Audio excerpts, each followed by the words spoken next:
Hello. All right. I guess it's a bit of a cold open there. That works. Thanks, everybody, for coming to learn about speeding up Maven and Gradle with a build cache. Who out there, show of hands real quick, using the Maven build tool, Gradle build tool? I always like to see the ratio there. I'm looking pretty good. I got news for you. We love them both. You'll come by our booth. You'll see an awesome Gradle loves Maven sign. And I'd be happy to talk more about that relationship and what's going on with there later. My name's Justin Reock, the Field CTO Chief Evangelist at Gradle. My background is primarily in software development. I spent a good 15 years of my career writing code exclusively, worked around a lot of sort of enterprise architecture work, ran teams of enterprise architects focusing on a lot of open source implementation, and now I focus primarily on developer productivity in the different forms that it takes. So I like to kind of start this talk off, and really I think any talk about developer productivity, with this quote. Some of you may have seen this quote. Some of you may be tired of this quote if you've been around the DevOps space very much. It's definitely become sort of a rallying cry, I think, for the DevOps community. It's no longer the big beating the small, but the fast beating the slow, all right? The sentiment behind that statement, of course, being that it's no longer the huge, giant, mega things that are eating up the world, and instead it's the fast, disruptive, agile entities that are able to respond to the whims of the market and also the feedback from their customers quickly. Those are the types of customers, companies, I should say, that are winning right now, and that's what we want to do. We want to be fast, and that's what we're going to talk about today, is being fast in our build system. We're going to talk about getting rid of this sort of mindset, or maybe accepting that this schedule is okay, because it's not. And a lot of you may look at this too, and I've gotten some comments like, Justin, this schedule looks fantastic. Where are all the meetings? Look at all that time I get for coding. And if you do have this much time for code, it still sort of looks like this today, right? We're up, we're coding, we're in our happy creative flow state. I know people talking about productivity now are talking a lot about creative flow. That's absolutely what we're thinking about here, is being able to keep devs in our flow state. So we're up, we're coding, we're happy, and then we're waiting, right? Waiting for our local build to complete. And maybe it fails, right? And so now we get to spend the rest of the afternoon having a great time debugging a build failure, probably with inefficient tools and not enough data to really understand what was going on quickly. So we're going to go blow off some steam. Maybe we're playing new Zelda, or gosh, what's even out now? It's so hard. It's been a big month for video games. We got Baldur's Gate, we got Starfield, we got the DLC for Cyberpunk that just dropped. So maybe you're playing some of that. Anyway, then we're back to coding. All right, happy place. And then we're waiting, but our build completes because we fixed it. So then we kick to CI and wait again for the build and test cycles to complete. Oh, and tests are failing in CI. They were great in our local environment, so now we get to spend the day, rest of the day investigating, hopefully fixing flaky tests. Let's get out of this. We got to get out of this one. Again, overused cartoon. You've probably seen this a lot of places. It's because it's so poignant. Poignant means sad, okay? It's funny. It is a funny cartoon. It's also sad. It is sad that this statement is so true, right? That this is a legitimate excuse for slacking off, is that my code is compiling. You know, this probably may match your environment a little bit more now. You know, we know obviously that some of these cycles can take 90% of their time just in the testing phase. I have a sinking feeling that we might be getting here. I think it's up to us to make sure that we're not. Okay. Look, this isn't a pain that we're just discovering now, right? This was GitHub's survey that they put out around productivity earlier in the year. A lot of people reacted to this in various ways, but what was most striking to us was that where do developers spend the most of their time daily? Waiting for builds and tests from other teams from outside of CI to complete. 27% said that. We ran our own survey, pretty much corresponded with this. These are companies that are practicing developer productivity engineering, which is the philosophy behind this acceleration effort that we're going to be talking around today. Companies who are doing this at scale now, companies like Netflix, LinkedIn, Uber, who have dedicated productivity teams. 92% of them said that before putting productivity efforts in place, the developers were spending too much time waiting on build and test feedback either locally or during CI.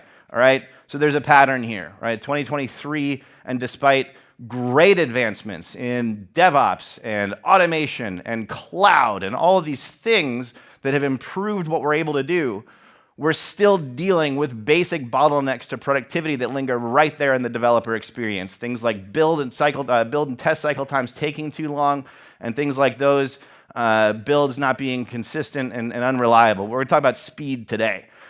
But again, to sum up just very briefly, this is part of a greater philosophy that's emerged out of the Bay Area around 2017, and we're now starting to see really sort of hit the mainstream, called developer productivity engineering. It really just takes an engineering approach to productivity. I love summing it up by saying that we treat our development environments as production environments where developers are writing code. Okay, so we're monitoring the developer environment, the local development environment, the laptop, where a lot of that work and cycle is taking place. And then we're using the data that we pull from those environments to improve things, right? To make things faster, to eliminate flaky tests, to try to eliminate avoidable failures. And it aligns with the strategic goals of management. We're seeing it emerge kind of post-platform engineering. So if you're wondering where this sort of sits on a maturity timescale, we could take it all the way back to the ancient business wisdom of the 1970s and 1980s and talk about practices that reduce costs and increase throughput, like business process reengineering and just-in-time manufacturing. When software would eat the world in 2000, these would become practices like Agile, Lean Six Sigma.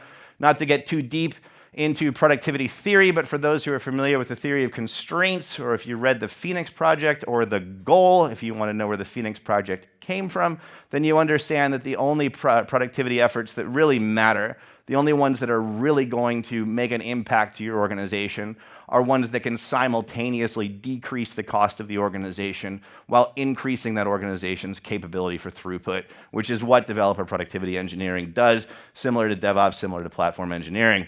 I'm not going to spend too much time on this slide at all. I just want you to know that there are a whole sort of slew of problems that we're addressing with DPE, things like wait time, but also things like inefficient failure troubleshooting, flaky test management, not really even having any visibility into developer experience. But today we are talking about the build cache, which is part of performance acceleration, right? That's this part of the DPE strategy that we're talking about today is acceleration. If you'd like to learn more about DPE, the practice and other stuff, I can talk about it for days and days and days and days, so please come find me. Okay, very fast feedback cycles are important, but why are they so important, right? What do they do to an organization in terms of new effects and new behaviors? What should we expect to see positively come out of the organization when we make these improvements, right? Well, faster feedback can lead to some obvious things, and I think some less obvious things too. So the obvious ones are less idle and wait time for our developers. Great. That means less context switching, all right? That means less changing one task to another, because it's not like while developers are waiting 45 minutes for a build cycle or a test cycle to complete that they're just sitting there staring at the screen, right? We're on the phone, or we're switching off, or we're reading email, or we're doing something else. Okay, this may seem like a way to maximize our productivity, but we found over the last decade that the executive functioning portion of the brain, first of all, not really capable of multitasking. We pretend like it is, but it isn't really. Last couple of years, we've learned something even worse. Not only can the executive part of the brain not multitask, it's actually very bad to try to force the brain to do this. It's associated with an increase in the glutamate toxin in the prefrontal cortex of the brain, which is directly associated with cognitive fatigue. Okay, and cognitive fatigue is a killer to a team's ability to innovate, a slippery one, because somebody fatigued can still sort of do their job, but it's very difficult to elevate the work, right? So we're going to improve feedback cycle times. In doing so, we're going to reduce the context switching that our developers are doing, which is going to lead to more focused and even healthier developers, better quality and better productivity. And then some less obvious ones. Developers, when a build goes from 45 minutes to 15 seconds or 30 seconds, which is the potential that we're talking about with the full suite of acceleration solutions that are part of the DPE recommendations, we end up with developers who build more frequently, which means we're introducing smaller change sets and earlier quality checks, which means fewer downstream incidents, fewer merge conflicts when we go past commit, and then more efficient troubleshooting. Now we even get into stuff where we can see this show up in our DORA metrics in terms of being able to improve the overall capability of throughput for that organization. Some quick math. This is real data. This came from trial data from the Develocity product. We had a team of 11 developers with a 4-minute build time, achieving about 850 builds a week. Think about what this build is, right? It's asking the tool chain for information, feedback about what I've done. I'm refining my work, right? So this team of 11 with a 4-minute build time is refining their work about 850 times a week on average. This team of 6 with a 1-minute build time is achieving over 1,000 builds in the same period of time, arguably writing higher quality code because they're refining their work more often. This team's only a bit more than half the size of this team. First of all, nobody's complaining about a 4-minute build time, okay? But we should, because look at what this can do when we bring this down, and think about the value that's returned to this team, especially at scale. This team of 6 developers, even taking that 1-minute build time that you better believe nobody's complaining about, down to a 0.6-minute build time, returned 44 days of engineering value on average back to that team, which is a ton of time for a team of 6. A team of 100 achieving 12,000 builds a week, taking 9 minutes down to 5 minutes. Do the math there. We're returning 5,200 days of engineering value back to this large team, okay? So what are we going to do to speed this up? Well, there are several techniques that we actually recommend as part of developer productivity engineering. We have build caching, test distribution, and predictive test selection. You can look those patterns up. We didn't invent them. They're just patterns. And of course, if you come to our booth, we can talk about those other patterns. Today, we're just going to talk about a build cache. Who thinks they know what a build cache is? Ooh, all right, fresh on. Who thinks a build cache is the same thing as Artifactory or Sonatype Nexus or a dependency cache? Great, none of you. Excellent, because it's not. It's very different. In fact, if you just take one takeaway, make it that a build cache is not a dependency cache. The build cache was introduced to Java by Gradle in 2017. It is not turned on by default. You got to go into your Gradle.properties. When we do a quick demo, you'll see where you turn that on. But it is part of the open source build tool. You can turn it on by default. You can turn it on. It's just not turned on by default. Used by leading technology companies and can support local and remote caching. We're going to look at a demo of both. What they really do is they are actually caching outputs, chunks of your final artifact. All right, so they're allowing you to avoid certain steps or tasks or Maven goals. In the case of the Maven build cache, to skip actual chunks of work that are being done by the build. Right? It does that by creating a hash of all the inputs to that part of the build, all the things that could be an input to that task or that goal, like source code files or configuration, or if it's a unit test, then the unit test jar perhaps. All of those things are going to get created into a key, and then we're going to take the output of that task, drop it into a cache against that key, all right? The upshot here, for instance, if we're doing like a Java compile task, we're going to end up with a file tree of class files at the end of this task, right? So all we're really doing is creating a hash using the source files, the JDK version, the class path, and any compiler arguments that were passed, and effectively everything that forms the full context for this part of the build. Like there's nothing else that you would need to perform this part of the build. And then the output that gets created, we just store that in a cache. So it's very safe. It's very sensitive. Okay, a lot of time is actually spent in the optimization of the cache, like is typically true for caching, after actually putting this in place. Turning it on, though, you will see benefits out of the box. You'll see that in the demo that we do today. But you're also going to, if you have especially like a more complex build, or if you're doing interesting things like generating source code files with timestamps, for instance, those will always result in cache misses because you've changed, input. You've changed something to the input. So we've opted here for safety, which has left the cache sort of sensitive, but there are great ways to optimize it as well.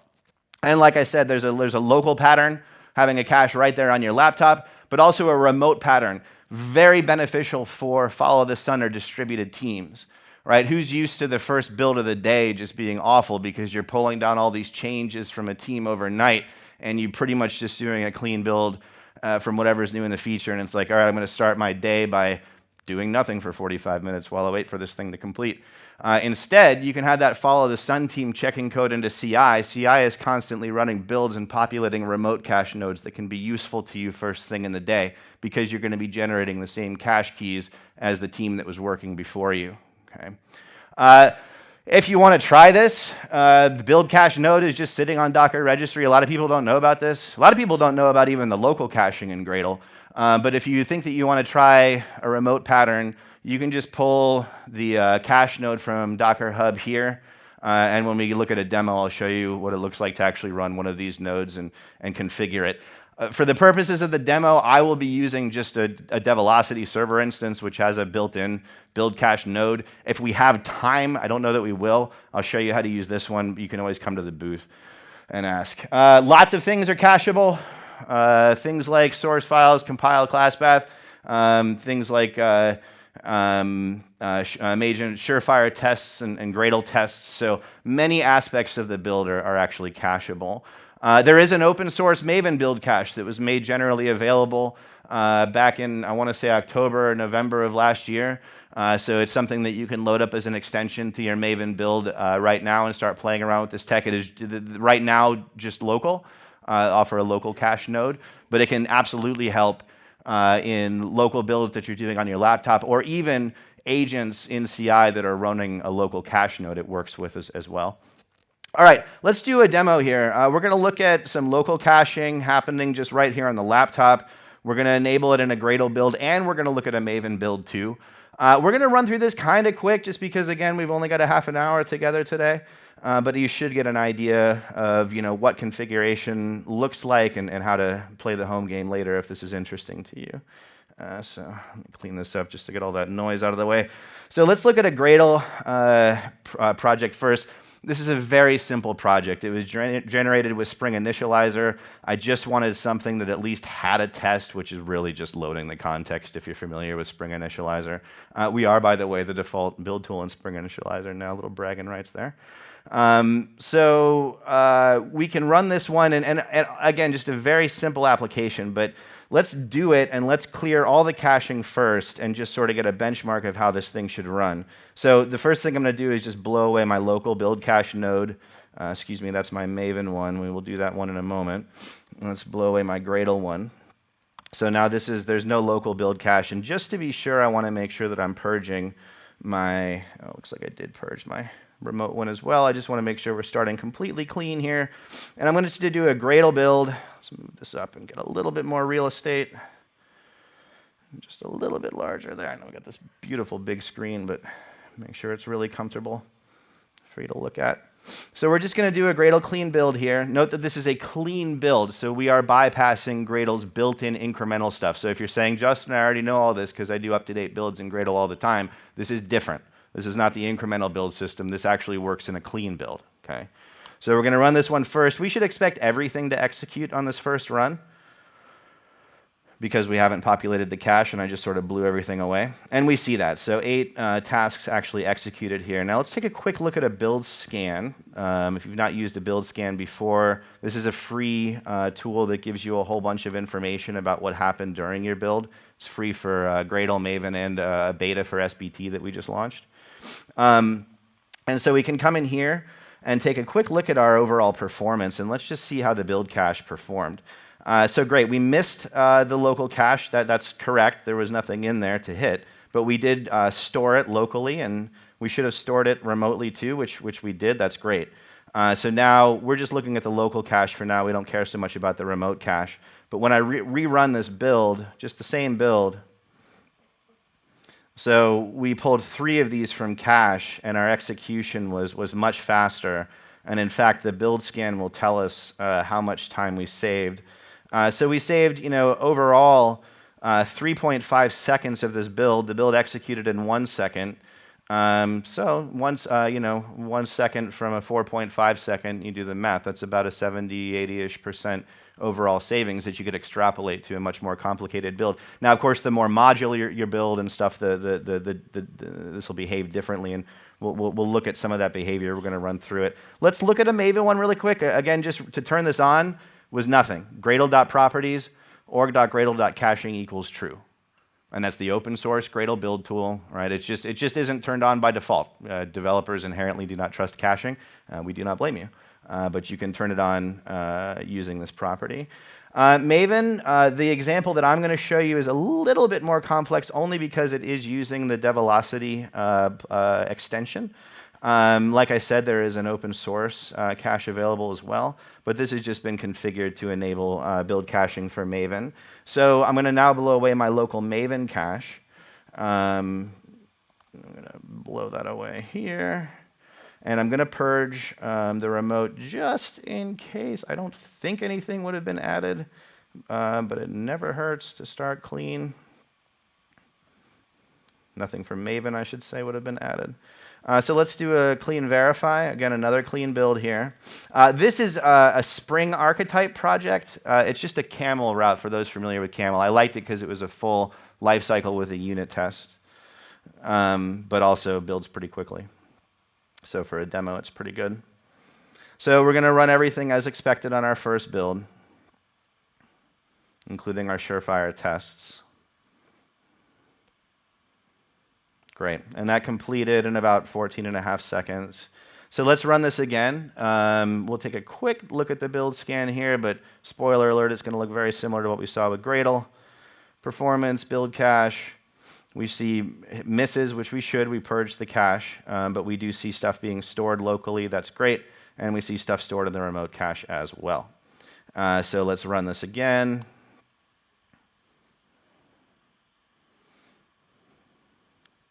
And we went from 14 seconds to about 3.5 seconds on that build. So let's talk a little bit about modularity and kind of what to expect with this functionality. So it is particularly effective for multi-module builds, you could imagine, because you are touching less. Hello, do we have, there we go. We're touching less when we go in and make a change, right? So the likelihood of being able to generate valid cache keys for stuff in the modules that we haven't touched is pretty high. So for the purposes of sort of this walkthrough, we got a 4-module app. In Maven, it would be configured kind of like this, core service web export API, and in Gradle would be configured sort of like this, all right? And the main thing to understand here is the dependency chain. So core has export API that depends on it. Service depends on core, and web app depends on service. Nothing depends on export API, and nothing depends on web app. And we're running some basic stuff here. Our Java compile task, compiling our test, running our test, and doing a check style against our source code. I'm going to whip through these.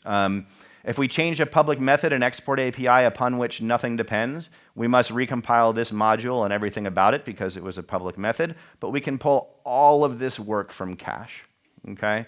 If we change a public method in service upon which web app depends, we have to do all of the things for service that we would expect, but we don't actually have to run check style on web app because we didn't change any code. It was a public method, so we do have to recompile the test for web app and run it, but all this stuff we can pull from cache, all right? Implementation detail in the service module, very low invasiveness here. We only have to run the tests for service in the dependent module and rerun check style on the service code and compile it, obviously. We did change the source code, but it was an implementation detail, not a public method. So everything else can come from cache here. Implementation detail of core. All the tests have to be run, because pretty much everything ends up depending on core. But we only end up have to really compile core and check style it, and we don't even have to recompile the test because it was an implementation detail. And then, of course, on the most invasive change we could make, a public method change to the core module, we at least can save our check style hits here. Okay. Great. So we talked about, how are we doing on time? Oh, perfect. We talked about being able to integrate with CI as well. So this is very helpful for incremental changes being made in the local development environment, right? Developers at their workstation, at their laptop, can see a lot of benefits from putting this caching in place. But what about a remote distributed team, right? Again, what about a team where we have an architecture that looks a little bit more like this? We might have a central build pipeline, which might happen to be Jenkins. I know that there are some religious wars out there. We have a build pipeline that is executing our build process. And what we want is for users to be able to check code into our build pipeline and for that build pipeline to actually populate our cache. All right. This way, the first build of the day that a developer has is going to, the cache will have incorporated as many changes as have been checked into CI overnight. So when you come and pull your changes down in the morning, normally that would invalidate a lot of your cache because it's a whole bunch of source code changes versus what you actually have running in your local cache. But if you have a remote cache node that's been populated by CI, you can pull those cache entries. This is also very useful for ephemeral CI environments that you might be benefiting from local caching for all of 15 seconds before those environments get blown away. Or if you have something like GitHub Actions where you don't even have visibility into the environment, this can be great to set up an external node, which is linked to the build tool, and then all of this cache persists outside of the CI infrastructure. Again, just kind of looks like this.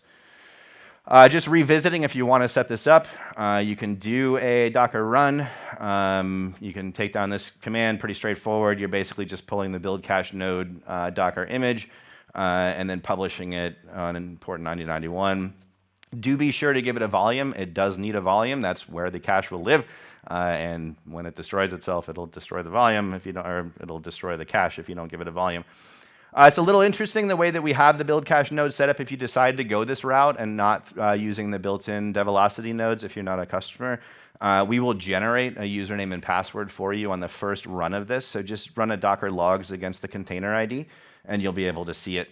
And that's going to be the initial login that you have to the build cache node when you go to configure it. I don't think we'll have time to demo it, but if you come by our booth, I'm happy to show it to you. But let's take a look at what this looks like using the Develocity integration. So what we'll basically have set up here is code that's set up to push into the remote cache node. In Gradle, that is set up by effectively just updating the build cache property to point to a specific URL. In this case, it's pointing to the Develocity node, but like I said, this could be pointing to your own remote node. And so what I want to do here is just, and I have a Maven project with a very similar setup. All of this is checked into source control, and so the pipeline is set up to build both projects at once. So what we'll do is we will purge the node that we saw earlier. I'm going to purge this again, so now it's empty. And we're going to trigger this build, which is this project that I just showed you.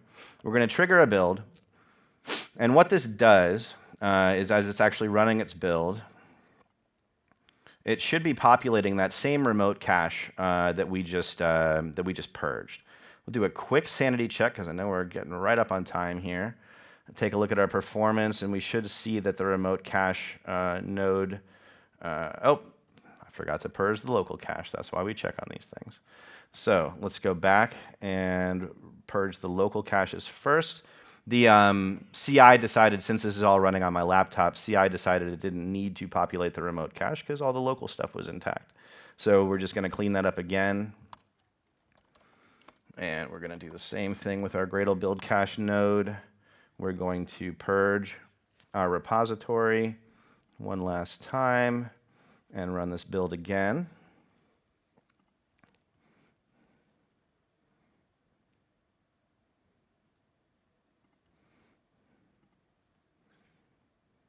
And it's doing its thing. We can check this one as a sanity check while we're waiting.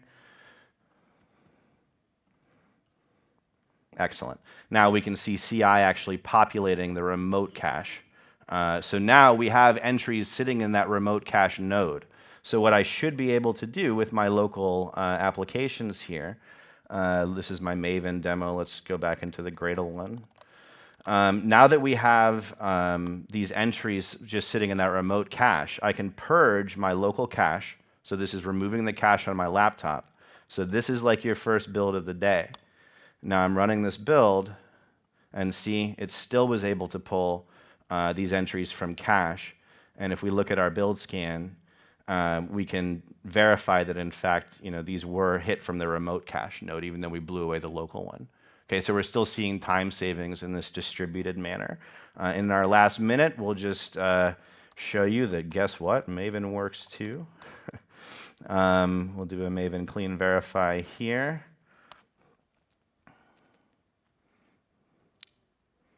Excellent. And we can see the same entries being pulled from cache, and we can sanity check this in our build scan as well. Great. And we saw that we hit our local nodes. But if we had more time, we'd go and do it the proper way, but that's the problem of doing it all on the laptop. But anyway, overall, hopefully you get an idea of what those savings can get you. Quick recap if you want to play with this today. The open source Gradle build tool has it built in. You just have to enable it in Gradle.properties. Maven does have an open source build cache. If you just Google it or go to the page I showed you earlier, you can play with that as well. Of course, Develocity has it. If you'd like to learn more about DPE, you can, of course, come by our booth. We also have this program that I'm pretty proud of. It's like a free kind of self-paced, self-guided just sort of set of little tutorials that'll take you through a deeper dive into this practice of DPE. You'll go through our handbook, the maturity model, go through a couple of demos and experiments, all totally vendorless. It's really just talking about the philosophy. Not only is it free, but you also get rewarded. You'll earn points for doing it. I think you get like 2,000 points or something for going through it, and then you can turn around and spend those points in a little store. You get Legos and stuff. We have a fulfillment service that takes care of that. I get that question all the time. No, you're not going to get charged $50 to receive a piece of awesome swag. We have all that covered for you. So please feel free to check it out. Give you a couple of seconds there. I still see a couple of folks with the phones pulled up.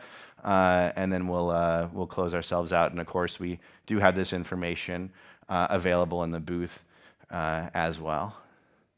I don't want to cut you all off. I still see a few of you joining there. Great. Okay, thank you so much. If you want to see a case study, Netflix took this build cache that we talked about, took a 62-minute build time down to less than 5 minutes, which has really fundamentally changed, I think, the way that they have been able to work on that application. So nice kind of case study in the field there. Don't worry about that. We're out of time. But feel free to reach out, and I'm also at the booth if you have any follow-up questions. Thanks so much for your time. Really appreciate it.